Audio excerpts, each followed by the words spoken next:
All right, welcome to another episode of the Swandingo Files. Today's guest is a podcast host of Misfit Nation, Richard LaMonica. How's it going today, Rich? Good, Stephen. How are you? It's an honor to be here. I'm doing good. It's going to be a good Friday, I hope. So, I hope St. Patrick's Day, you can't go wrong. yeah, time to drink some green beer after this. Definitely. So, Been early day, so we can do it. yeah. So, if you want to walk us through a little bit about your journey to join the military and everything you did while you were in.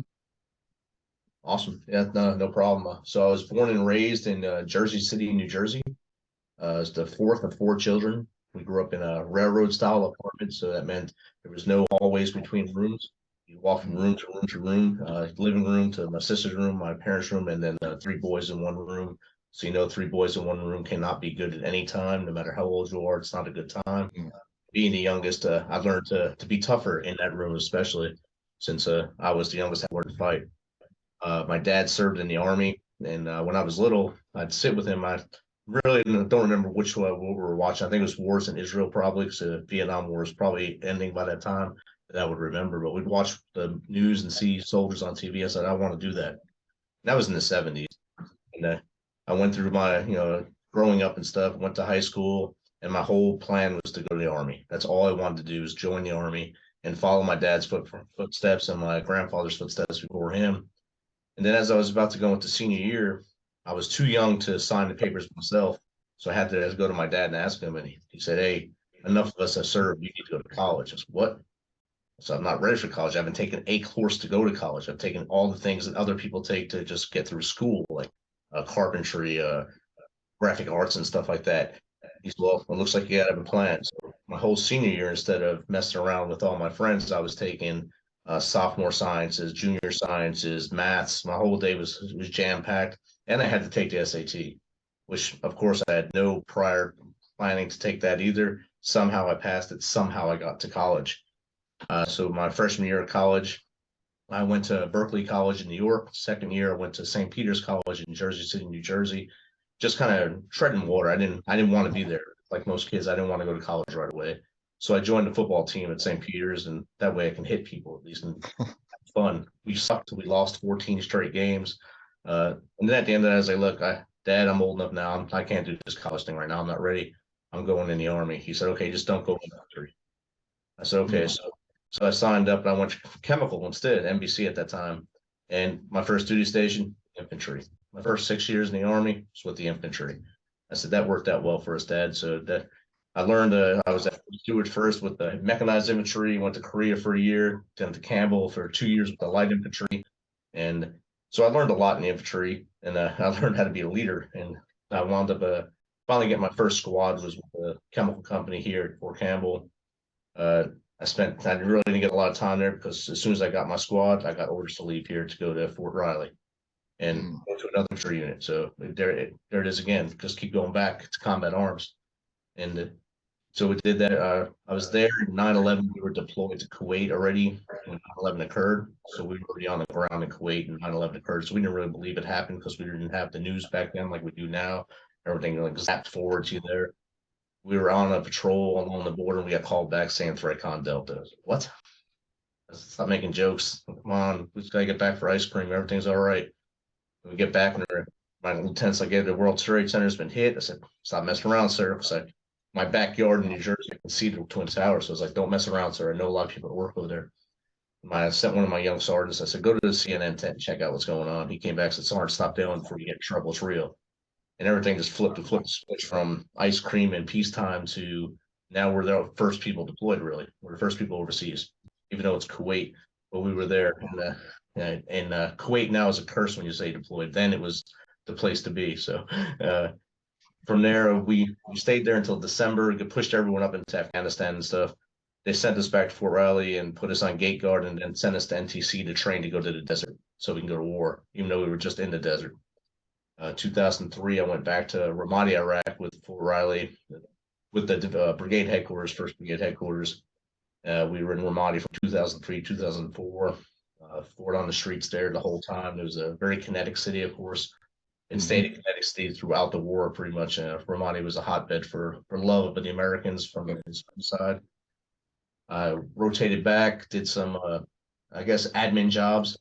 I supervised the destruction of our country's stockpile of chemical weapons in Anniston, Alabama for 3 years, back to Korea, then came back home here to Fort Campbell in 2010 for the surge to Afghanistan. I was in Afghanistan 10, 11, and 12. So, in December 31st, 2010, I lost my first soldier in combat. He was on patrol with the engineers, and him or his lieutenant triggered a pressure plate mine, and he was killed. The lieutenant was a triple amputee at the time. And that's where the Misfit Nation came from, that platoon right there. We were a band of Misfit toys that were thrown together from all units in the battalion that no one wanted. I was the new sergeant first class. Hey, you take them. This is your platoon. Have fun. Have at it. Have at it, Haas. So we took it, and we've run with it since 2010. Came home 2011. We're home probably 6 months. You're told, hey, you guys are going back to advisors. You're going to go live with the Afghans and be on their bases. And this is at the time of the green on blue stuff. So, that's that pucker level goes up a little higher. And we go to Kunar now. I was on ground 2 days, and a mortar came into base, hit behind me, came out through my left leg. And I got evac to Jalalabad or Fawfenti, had surgery there. And I refused evac to Germany, refused evac back home, went right back to the fight, stayed there for the rest of my tour. Came back and wound up ending my career at Aberdeen Proving Grounds. Most of my end of my career was there. 2 days back at Fort Campbell to retire. So in 2015, I retired in June. I took a whole year off to try to basically decompress and find a job.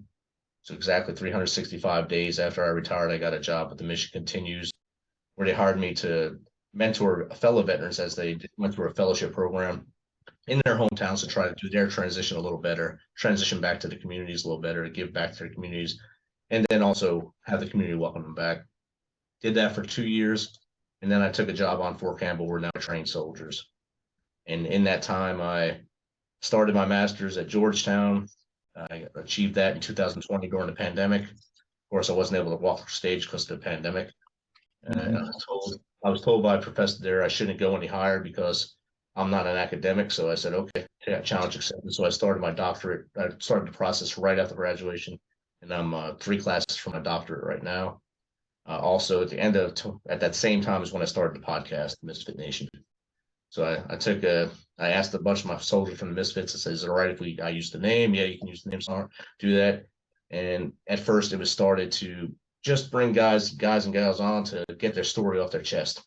Because that's the number one thing, keeping all that pressure in there to get that story off their chest and just talk it out. And that way they're with us a few more days, a few more months, a few more years, maybe get that pressure off. But then they started asking for more things like, how do we write a book? How do we get to Hollywood? How do we write music? How do we do this? So I wound up getting all these other guests, and now 252 episodes later, I've had a cornucopia of different people with veterans sprinkled in now and then to hear awesome stories of our brothers and sisters. Last December, I published my first book, The 13-Step Guide to Success, also during the same period. That's about it in a nutshell. It's always funny how when somebody tells a veteran that you can't do something, we take that as a challenge, or we're basically like, "No, I'm gonna fucking do it," Exactly. and we seem to excel so much better than people that don't have our experiences have. So, Right. So you're 3 classes away from your doctorate. What are you majoring in right now? Homeland Security. Okay, and it's funny that you mentioned Campbell. And what years were you at Campbell? 96 to 99, and then 10 till basically present. Yeah, because I got to Campbell 2010 and Okay. deployed. I was with First Brigade and 132 Cav then, and Okay. we're up in the Kunar province. And because as soon as I got there, I deployed immediately because I came from South Korea. So did I. And I know I'm gonna be on your show later, so I don't want to get into too much of what I did. Right. But I got some stories that when I get on your show that are gonna be like, you're either crazy or you're just stupid.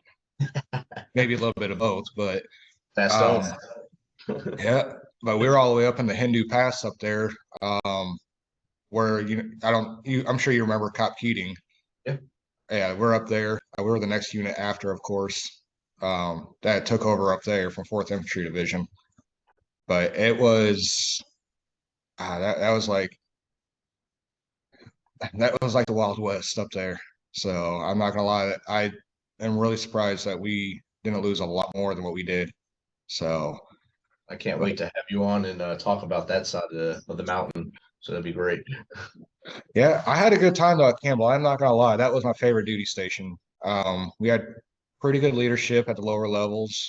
But if it wasn't for the rucking just about every day at Campbell, I think I would have had a better time. Well, But rest assured, they don't do that here anymore. So I don't think I see a ruck at all here anymore.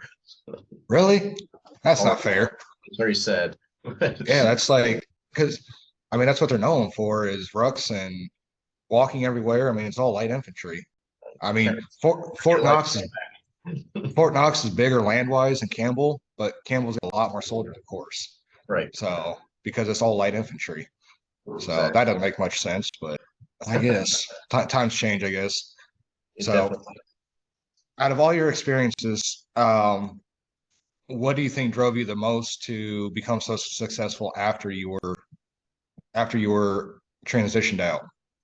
I think my dad, my mom and dad, my upbringing, seeing them work so hard to make sure we had everything we needed, not the things we wanted, things we needed to survive. My dad worked one, two, three jobs at a time. There was that one time he was driving a truck, working at the morgue, and operating a bar at the same time to Oh my God. put food on the table. That was just when he had my brother and sister. Then he added two more in there, me and my other brother. And that was about six years later, and it showed us that hard work pays off. And he always gave everything of himself, so we had everything. And my Mhm. mom didn't even make it out of high school, but she worked jobs that they would give her for someone that didn't make it out of high school. So she always pushed herself to the envelope to work, and do everything she can for us. And begrudgingly would go to the school plays with us. And anything we volunteered them to do, they would do for us. They would never say no, but they were always there and pushed us to that thing. And my dad always told us to, if you want something, you have to work for it.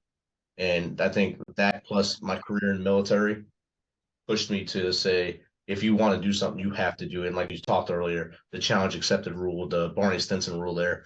So if someone says you can't do something, it's not really just proving them wrong. It's proving that you can do it. It's proven to you in your heart that, hey, I can still do this. Even now that we're older and we've been out of the boots for a little while, if someone says I can't go ruck, I'm gonna put my ruck on now. I'm gonna go ruck. It's gonna hurt, but I'm gonna do it. No, no, I ain't doing that no more. I'm That's still gonna just try. yeah, all that rucking between Fort Riley because I was at Fort Riley too, and of course Campbell, South Korea, all the stuff being a cavalry scout. Yeah, my knees ain't gonna take that no more. So it's funny that you mentioned though earlier that you were in a bedroom with your siblings too, because my lifestyle was basically the same. We were in an old schoolhouse, and well for a little bit we moved around a lot, but with my stepmom, my father, and then there's three of us, and we're all in one bedroom, and of course there's only a two-bedroom apartment, but our upbringing can really say how we go, and I would have to say, a troubled upbringing like we had, and then the military on top of it will make you not want to ever live that lifestyle again. Um, I have six kids now, and me and my wife, we both work right now and doing this on the side with my business partner. Um, we, I mean, I'll do anything for my kids. I got six kids, so There's no sleep. break. No, now I get like 5 hours of sleep a night. That's if I'm lucky. And then we just did a round robin of sickness again. Good So Lord. yeah, yeah. My oldest is 11, and my youngest is 2. Yeah, So it never ends. Then you'll be sick all week. yeah. So what rank did you retire out? Sorry, first class. Okay, same here. So about how long did for your transition period? When did you start the transition period before you retired? I was up in Aberdeen, Proof Brands. I was the chemical support teams up there, chemical recon teams up there, CRT. And I went to JRTC in October of 2014 as the team sergeant because my team sergeant had gotten sick. So as soon as I got back from that, I turned in my CIF like the next week. I said, here you go. And my first sergeant's like, hey, you just do what you got to do until your leave starts. So it was basically right then until June of 2015. That's when I actually started. I turned the switch to start my transition. Okay. Now you said you said taking 365 days off. What all like why such a long period? First it was to decompress from everything, and all the tours and all the things I did in the military. But then people just weren't biting. They weren't biting on my resume. They thought I wanted more money than I was asking for. They thought I wanted this. They never asked me these questions. They would say, "Oh, yeah, we can't afford you." I didn't ask for anything. I just applied for a job. I want a purpose. I want to get out of the house. My wife wants me out of the house. She wants me to get off this lazy boy drinking beer with my dog all day. She didn't want that lifestyle. So it just took it. That's most of why it took that long. And I finally went to Hire Heroes USA, sent them the resume I had. They sent me one back. I didn't understand the word on it, but it started getting quiet. Like, it must be pretty cool, whatever it says here. And people start saying that's a good resume, that's a good resume. And that's when I realized if someone would have told me that earlier to write in a different language, write the verbiage different, it would have helped me. So I started helping others and trying to help our brothers and sisters as they do it. Mhm. And now that's kind of what this podcast kind of helps that. And I also, anyone I meet meet at the coffee shops or the bar and talk to them, and if they're having troubles, so let me see what you got. Let me see what you got right now. Let's fix it and get you marketable and get you out of here. Excuse me. No, it's actually I think when I was getting out, the program they have in the Army, it just I think it fills you up with a false sense of hope that hey, I'm marketable no matter just because of my military experience, and that's not true at all. No, They need to revamp that whole program because it's not true. That's one thing I always push to my soldiers, whether they were my peers or my lowers. I always try to tell them, hey, just because you serve in the military doesn't mean you're guaranteed anything on the outside world. You've got to make yourself marketable to employers out there. And some of them just did 3-4 years, like, oh, I'm guaranteed a job on the outside. No, you're not. no, No. at all. So no. So what was your first job after you got done? After your break, what was your first thing you did? I worked at the Mission Continues. It's based out of St. Louis. It's a veteran nonprofit, and basically what they do is they kind of help veterans find their purpose again. So my job was as a fellowship program specialist. Veterans will come in, they do a 6 month period where they go back home or in the town they're in now, find a nonprofit or a church or an organization where they can volunteer about 20 hours a week or about 500 hours during the 6 months. And we give them a stipend, and I just give them coaching along the way to get them to keep pushing forward, to build their leadership, to build their skills as they go. And it was very fruitful for me. And I was the first person that had a class finish on time together because I pushed them and I made them become a unit instead of individualizing it. Hmm. I said, all right, you're all misfits now. You're all together. I kept using that misfit term on everybody. So you're all misfits now. You're going to do this together. And if you're in trouble, if you can't reach me, reach out to one of your brothers and sisters. And that's what they did. That whole class did that. It was like a cohort of people that just became a team and did that. So I got the high fives for that. I kept pushing it, but the organization kind of changed after a year or so. It started to melt into this. We're going to follow the headlines and do things the way the headlines are saying we should do things. And they got rid of most of my team. They kept me on, which really felt weird. And I stayed on over a year because I didn't want to be a statistic, because most veterans quit their first job after a year. I don't Yeah. want to do that. And I didn't have something to fall back on right away. I didn't want to leave my family in that hole again. So I stayed 2 years, and then my old first sergeant called me. He was a 19 kilo, and he said, "You want to come work here?" I said, "Heck yeah!" And I started working there, and then gave my 2 years. And that was it. I see. You're still working for a tanker? No more. I don't work for him anymore. He moved down to Florida. He's also pursuing his doctorate, and Hmm. but he still works for the same company. He's just not my boss anymore. Oh, okay. So out of all the soldiers you see transition out, what do you see the biggest problem with the ones transitioning out? Where is their biggest fault at? I think, or you said it earlier that ACAP or Soldiers for Life, whatever they call it now, it gives false hope, and it's a check the block thing. So if me and you walk in there as our first classes, you go in there, they're talking to us all in the room as we're the same person. Yep. We're all at the same level. We're not there. They need to spread it out so the E5 and below, or E5s and E4s together, those kids who just made 2 years and are getting booted or wherever in there, they get a different room. But everyone gets skills that they think they could use on the outside. So if you come in as a clerk, you should be able to go as a clerk outside. If you go in as a scout, Mhm. it's kind of hard to transition that to a job on the outside unless you go into a police force or a SWAT or something like that. And that's not something all of you want to do, especially after a career. If you do 20 years of kicking indoors, you don't want to go kick indoors in your city. You want to do something a little different. You want to cool it down and do something different. So they need to give some soft skills to you to teach you other things to do and show you other ways to do things instead of saying, okay, this is the brief I have to give you today. Just sign this paper saying you were here. And thanks for showing up. Don't ask any questions. That doesn't help us. And that turns into what the Warrior Project was doing to soldier veterans probably 8 years ago now. They're telling everyone they were broken and doing those commercials with the broken veteran on the commercial. Give us money for your blanket. You're all broken and we'll fix you. You're not broken. No. You just need tweaked. We all just need tweaked because after 20 years of service, that's all you knew. I wake up in the morning, I put my boots on and I go. And then all of a sudden you got to stop. I stopped putting the boots on. What do I do now? What do I do with my hands? Like Ricky Bobby, what do I do with my hands? And you got to get out there and look for a hand up, not a handout. If you're looking for handouts, you're in the wrong business. And that's for the dudes that put their uniforms on at Veterans Day to try to get the free meals. That's the handout guys. And you can pick them out in any city, any county around this country. You'll find the handout guys. The dudes who are looking for a hand up are the dudes that are just barely making it. Hey, can I come work for you today? I'll do this for you today so I can feed my family, so I can feed me, so I can get off the street. And that's where the divide is right there. People that think they're broken, acting like they're broken, so they get all these pats on the back. And then those people who really are trying their ass off to get places and need a hand up instead of a handout. Yeah, that's actually that's one thing I don't even